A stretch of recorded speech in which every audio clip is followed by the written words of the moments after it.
Hello, my horror fans. I just got back from watching The Strangers Chapter 1. And with this new entry in the Strangers franchise that is part of a planned trilogy, we follow a couple that is driving across country when their car breaks down and are forced to spend the night at an Airbnb. From here, things will go from bad to worse when they begin getting stalked by three individuals wearing masks. From here, the couple will do everything and anything to try and survive the night. Oh my goodness, what kind of sloop did I just end up watching? I'm sorry, I couldn't even hold it in and get my usual spiel. This is spoiler free, and I'll probably end up doing a spoiler review because there's so many things I want to rant off about this movie, but I was looking forward to this. So backtracking just a little bit, it wasn't that long ago when we heard that they were making 3 new The Stranger movies. That kind of blew our minds, but we were hot off the heels of the Fear Street trilogy that Netflix pulled off. They did a similar thing where they filmed 3 movies back to back and released them in what, in my personal opinion, turned out to be a success. I really enjoyed that trilogy. So it seemed like Lionsgate had the same idea here. It's like, what if we tell 3 The Stranger movies, we go ahead and film them all back to back, and we start releasing them one at a time. Pretty ballsy and bold move. Hopefully you had a script that was lock solid for all those 3 films for you to have that much faith in it. But the major red flags came in when articles and interviews with the creative team started letting us know,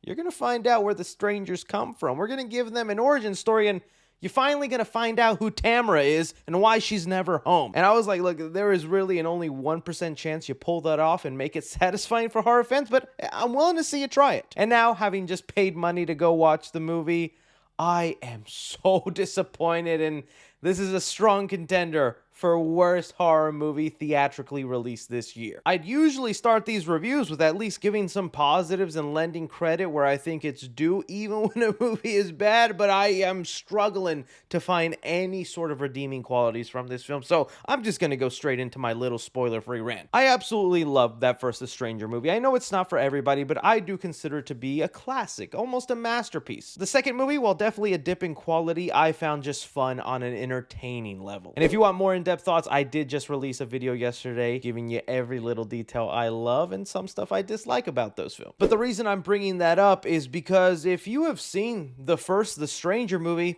you have seen The Strangers Chapter 1. The biggest mistake this movie made was just making an almost exact remake of that first film, just without any dread, any suspense, any buildup, any likable characters, memorable moments. Basically, if you want to take the first movie and go, what would that look like if it was just done poorly?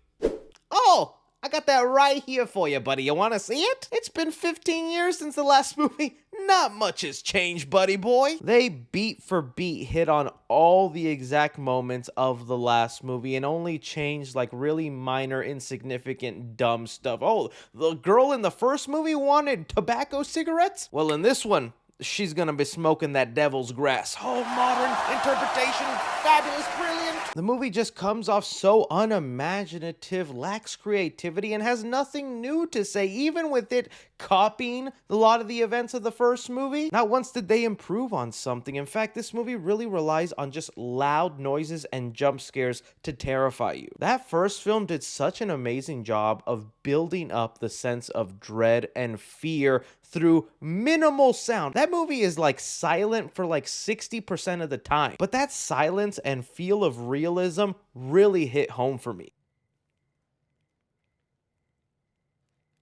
That moment in the trailer where you see the stranger staring at Madeline Pesce in the shower, I thought was a creepy shot in the trailer. In the movie, it is ruined with the most loud, cliche horror sound of dun dun. You should be scared because I'm playing the sound. That means you're supposed to be scared. That's like the horror equivalent of playing the laughing track sound. Is just having that loud.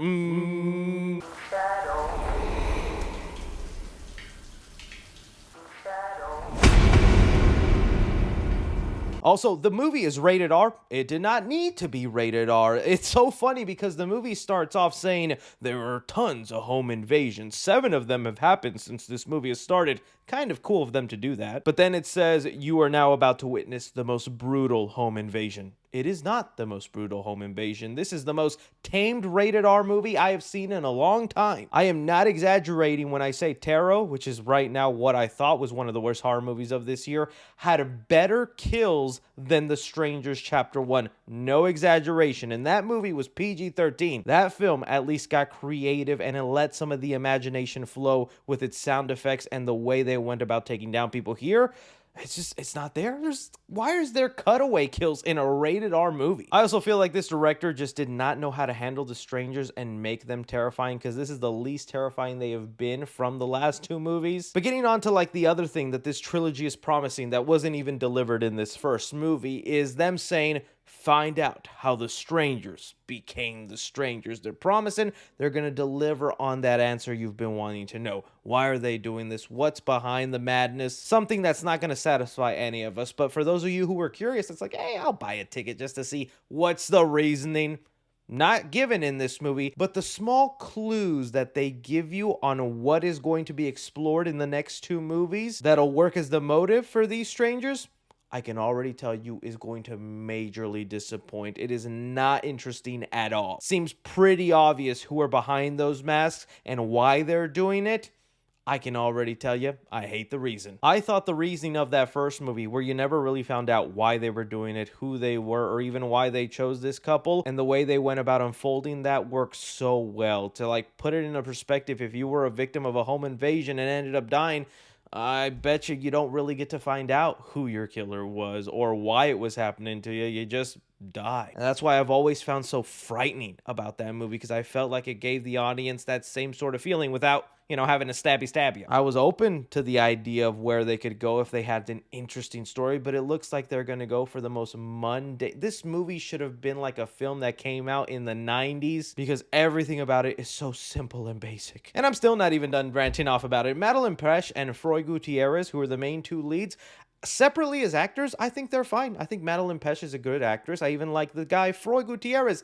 Together as a couple, no chemistry. I did not buy into their relationship, and in fact, it was really for some really bad dialogue and flirtatious things between them that was just really not working. It makes it even worse when these characters make some of the dumbest decisions in horror history. Like, the first two The Stranger movies already get criticized for the characters being dumb, but I defend it, especially in that first movie, because I feel like it captures the jitters and fear one would be paralyzed with if you were in a home invasion. There are mistakes I feel you could see any common person make who's just scared and wanting to live. Here, it's like, man, they get all the chances in the world to do something to make them survive, and they just decide, nope, gonna do the worst thing possible to piss you off. And man, did it work. I'm so sad this disappointed me, man. I was so looking forward to this trilogy. I wanted it to be watchable and interesting. I have hope the next two movies could be good, because at least now they'll do something different. It doesn't look like the second movie that they're setting up, which there is a small post-credit scene almost immediately after the credits, and it's like, okay, that maybe will be an interesting direction. But like I said, it's the same director. I've seen how he's handled the jump scares. I've seen how he's handled the kills, how he's handled the strangers, no sense of atmosphere or dread. Even though you'll finally be doing something new and not just copying the story of the new movie, I don't think I want to see your version of the strangers, because they're not interesting, especially with the little tease of what's behind their motive.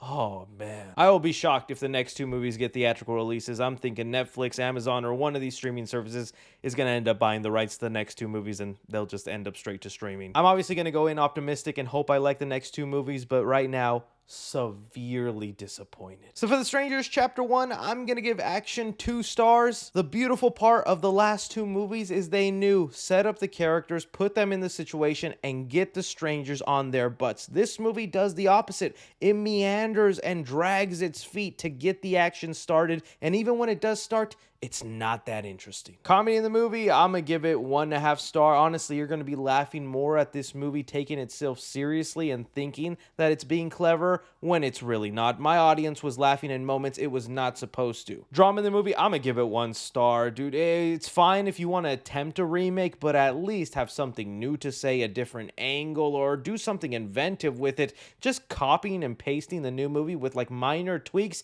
is so lazy and lackluster, especially movie when that first movie doesn't even have a great story. It's all built around the suspense and dread of this terrible thing happening to a couple and ending off with an unresolved issue. You can't replicate that. Horror in the movie, I'm also gonna give 1 star to. It was not terrifying. Like, this is a good horror movie if 1, you've never seen a horror movie, or 2, you just don't watch them that often, so all the cliche, basic, generic things it does won't stick out to you because you haven't seen them already hundreds of times. And suspense the movie, I'm gonna give it 1 star as well. Just was not into the fear, especially knowing this was just a copy and paste version of the first movie. You know where it's headed, you know what it's about to do next. Most exciting part is like the last 3 to 4 minutes because they're finally doing something new, but even then, don't know if I'm excited for that setup sequel. Casual moviegoers, I'm gonna give it a C+. Cinephiles, I'm gonna give it an F, and critically, I'm going to give it an F. If the movie even had interesting kills or at least 1 or 2 highlight moments like the pool scene in the second movie, I'd recommend it, but honestly right now,